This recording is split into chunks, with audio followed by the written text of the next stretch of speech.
भन्दै आगो लगाउने तर पछि त्यही संसदको चुनाव लड्ने। सर्वप्रथम तपाईँ यो भ्रमको पर्दा च्यातेर बाहिर निस्कनुस् र सामान्य जनतालाई पनि भ्रमित पार्न बन्द गर्नुस्। बिरामीको मृत्यु पहिले नै भइसकेको थियो भने रातारात विमानस्थलमा नाटक मञ्चन किन गरियो? एउटा व्यक्तिले गरेको क्रियाकलापलाई लिएर सिङ्गो राज्यलाई मुस्न पाइँदैन। सिंहदरबार जलाइदिन्छु भन्नुभयो। आज देशमाथि सङ्कट छ, आज जनतामाथि सङ्कट छ।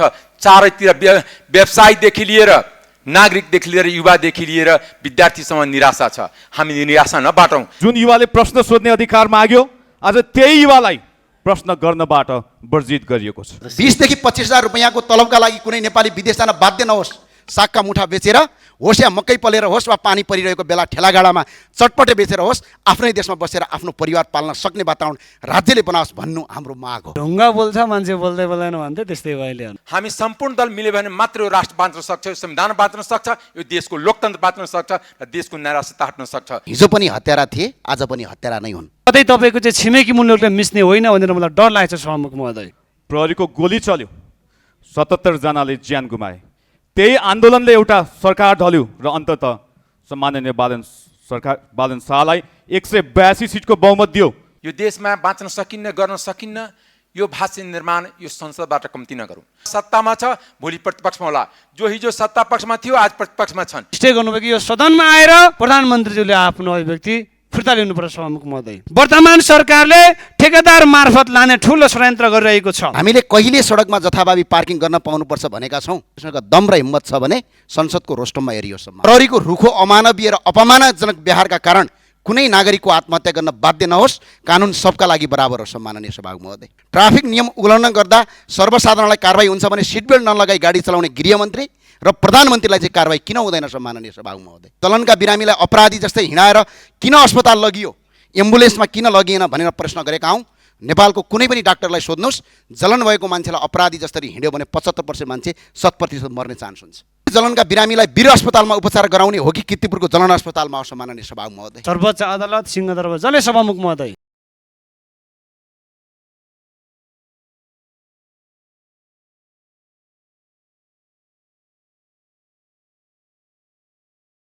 ओली सरकारको सामाजिक सञ्जाल प्रतिबन्धको विरोधमा जेएनजी पुस्ता सडकमा उभियो। त्यही कथा फेरि दोहोरिँदै मुगुका 25 वर्षीय युवा राइड सेयरिङ चालक नगर प्रहरी बीचको विवादपछि उनले काठमाडौँको सडकमा आफूलाई आगो लगाए। हिरण कश्यपले प्रहलादलाई सोधे जस्तै तँलाई सत्य बोल्ने आँट कसले दियो भने जस्तै। हिजो सिंहदरबार भन्दा मान्छेको जीवन ठुलो भन्नेहरू आज मान्छेको जीवन भन्दा नियम ठुलो भन्दै कर्णालीको नदीको भिरमा अड्केको नागरिकको समयमा उद्धार गर्न नपाएर किन मर्न बाध्य भए, बेलैमा उद्धार टोली र हेलिकप्टर किन पठाइएन भनेर भन्छौँ। तर गृहमन्त्रीले जवाब दिनुहुन्छ यसलाई राजनीतिकरण गरियो भनिन्छ। वास्तविक राजनीतिकरण भनेको के हो भन्ने कुरा आज संसदमा स्पष्ट भन्न चाहन्छु।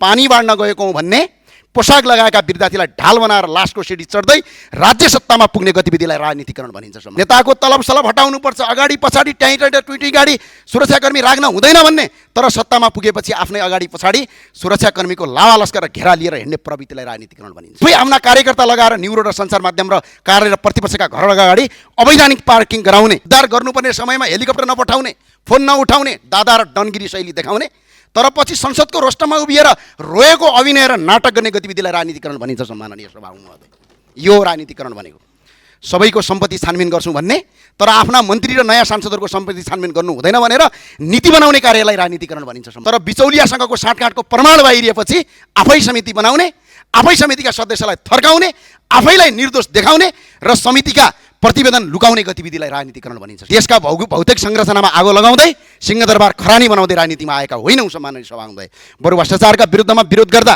विभिन्न आक्रमण सयौँ, आफू पनि मर्न तयार भयौँ, तर कसैलाई हानि पुर्याएनौँ। सम्माननीय सभामुख महोदय, मान्छेको जीवनभन्दा ठुलो न सत्ता हुन्छ, न पद हुन्छ, न कानुनको दम्ब हुन्छ, न कसैको लोकप्रियता हुन्छ। सम्माननीय सभामुख महोदय, पार्कहरूमा विभिन्न निश्चित समय तोकेर नगर प्रहरीको निगरानीमा ठेलागाडा राख्न दिने व्यवस्था गर्न सकिन्छ। मकै पोल्न दिने, सागका मुठा बेच्न दिने, चटपटे बेच्न दिने साना व्यवसायलाई व्यवस्थित रूपमा काम गर्न नीति बनाउन सकिन्छ। हामीले नियम पालना नमान भन्न खोजेका होइनौँ। सम्माननीय सभामुख, हामीले सुकुम्बासी सेल्टर कुनै जेल होइन, त्यहाँ रहेका नागरिकमाथि राज्यको जबरजस्ती अमानवीय व्यवहार नगरोस्। प्रधानमन्त्रीका सन्तानलाई जस्तै त्यो नाबालकलाई पनि खुसीका साथ समान अधिकार र बाँच्न पाउने अधिकार छ। सम्माननीय सभामुख, राज्यले हरेक नागरिकलाई समान दृष्टिले हेर्नुपर्छ। जनतासँग करका नाममा लाखौँ रुपियाँ असुलिन्छ भने सरकारले पार्किङको व्यवस्था पनि गर्नुपर्छ। तत्काल सबै व्यवस्था गर्न नसकिएला, तर त्यसको सुरुवात गर्नुपर्छ, दीर्घकालीन योजना बनाउनुपर्छ। हामीले सरकारको विरोध गरेका होइनौँ, सरकारले आफ्नो दायित्व पुरा गरोस् भनेका हौँ। सम्माननीय सभामुख, संसदको काम जनताका मुद्दा संसदमा उठाउने हो, कार्यान्वयन गर्ने जिम्मेवारी सरकारको। संसद कार्यकारी होइन, हामीसँग कार्यकारी अधिकार छैन, मन्त्री र सरकारसँग छ। त्यसैले हामीले जनताको आवाज उठाउँदा त्यसलाई विरोधका रूपमा नबुझियोस्।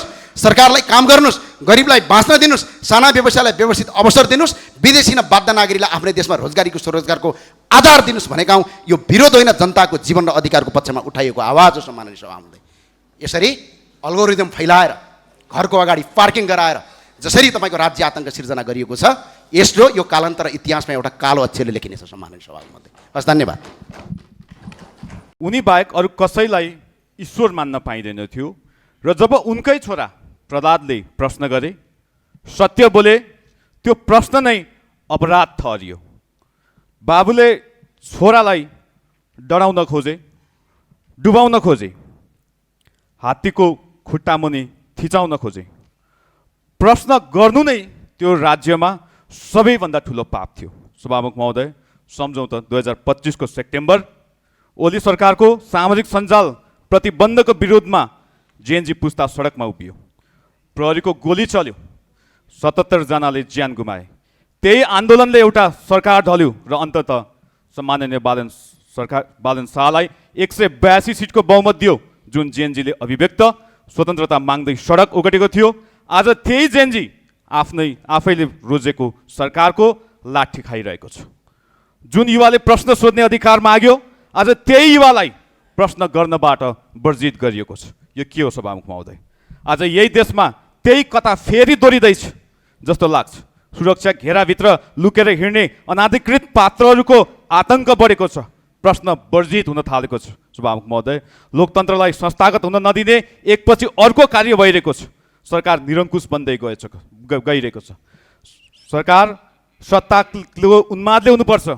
म सबै त भन्दिनँ, विवेकशील अभियान, जेएनजी मुभमेन्ट, अभिव्यक्ति र प्रेस स्वतन्त्रता र नागरिक सर्वोच्चताका लागि लडेर आउनुभएका सत्ता पक्षमा बस्नुहुने माननीयज्यूहरूको मुखमा टेप लागेको छ। सभामुख महोदय, गणेश नेपाली मुगुका 25 वर्षीय युवा राइड सेयरिङ चालक, नगर प्रहरी बीचको विवादपछि उनले काठमाडौँको सडकमा आफूलाई आगो लगाए। उनको अपराध के थियो? गरिब हुनु, सडकमा काम गर्नु, वा राज्यसँग आफ्नो दुःख राख्नु? दुःखबाट बाटो रोजे